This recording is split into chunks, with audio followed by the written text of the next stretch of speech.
میں نے ایک واقعہ پہلے لکھا بھی ہے کتاب میں، اور مجھے وہ بہت پیارا لگتا ہے وہ لمحہ.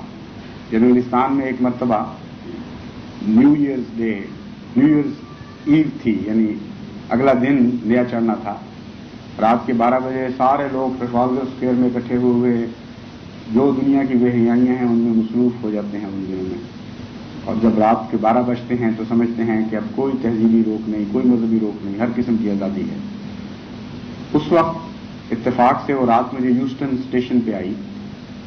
تو مجھے خیال آیا جیسا کہ ہر احمدی کرتا ہے، کوئی اس میں میرا خاص الگ مقام نہیں تھا.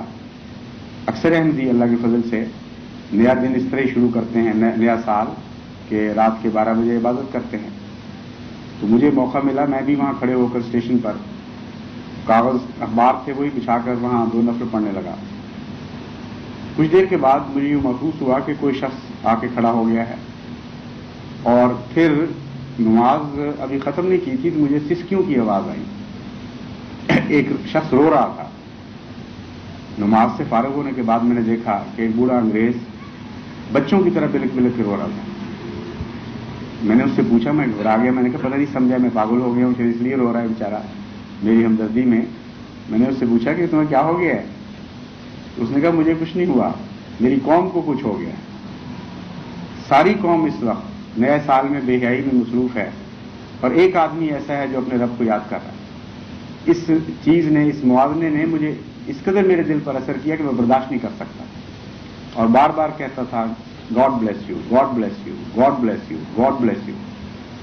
تو حقیقت یہ ہے کہ اگر ساری دنیا مذاق بھی اڑائے تب بھی کوڑی کی پرواہ نہیں ہونی چاہیے کہ احمدی نوجوان کو. وہ آزاد مرد ہے، خدا کے سوا اس کی گردن کسی کے ہاتھ میں نہیں ہے. یہی حقیقی آزادی ہے جو انسان کو نصیب ہوتی ہے ایمان کے نتیجے میں.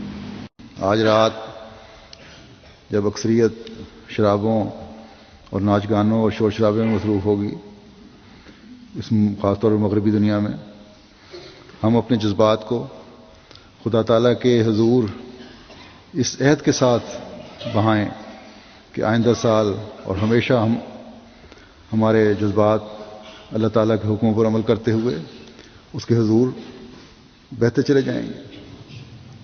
ہم اپنے ایمان میں ترقی کی کوشش کرنے والے ہوں گے، اپنی ہر حالت اور ہر عمل کو خدا تعالیٰ کے حکم کے مطابق ڈھالنے والے بنیں گے.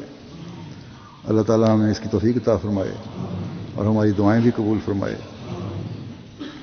آئندہ سال جو آ رہا ہے وہ سب تمام احمدیوں کے لیے انفرادی طور پر بھی اور جماعتی طور پر بھی بے انتہا مبارک سال ہو.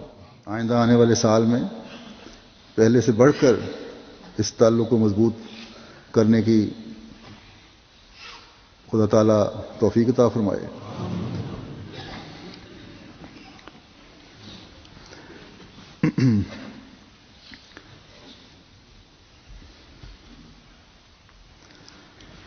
اور جو لوگ اپنی اصلاح کی طرف توجہ نہیں دے سکے وہ آج رات کی دعاؤں میں، اس وقت جمعے کی دعاؤں میں اس پہلو کے لیے بھی دعا کریں. اللہ تعالیٰ نیک اعمال بجا لانے کی توفیق عطا فرمائے اور آئندہ سال میں اپنی اصلاح کے پہلو کو ہر وقت سامنے رکھیں اور اس کو سامنے رکھتے ہوئے اللہ تعالیٰ سے مدد مانگتے ہوئے نیک اعمال بجا لانے کی کوشش کریں. اپنی عبادتوں کے معیار بلند کریں. اللہ کرے کہ ہم سب اللہ تعالیٰ کی رضا کے حصول کے لیے اپنے عملوں کو ڈھالنے والے ہوں.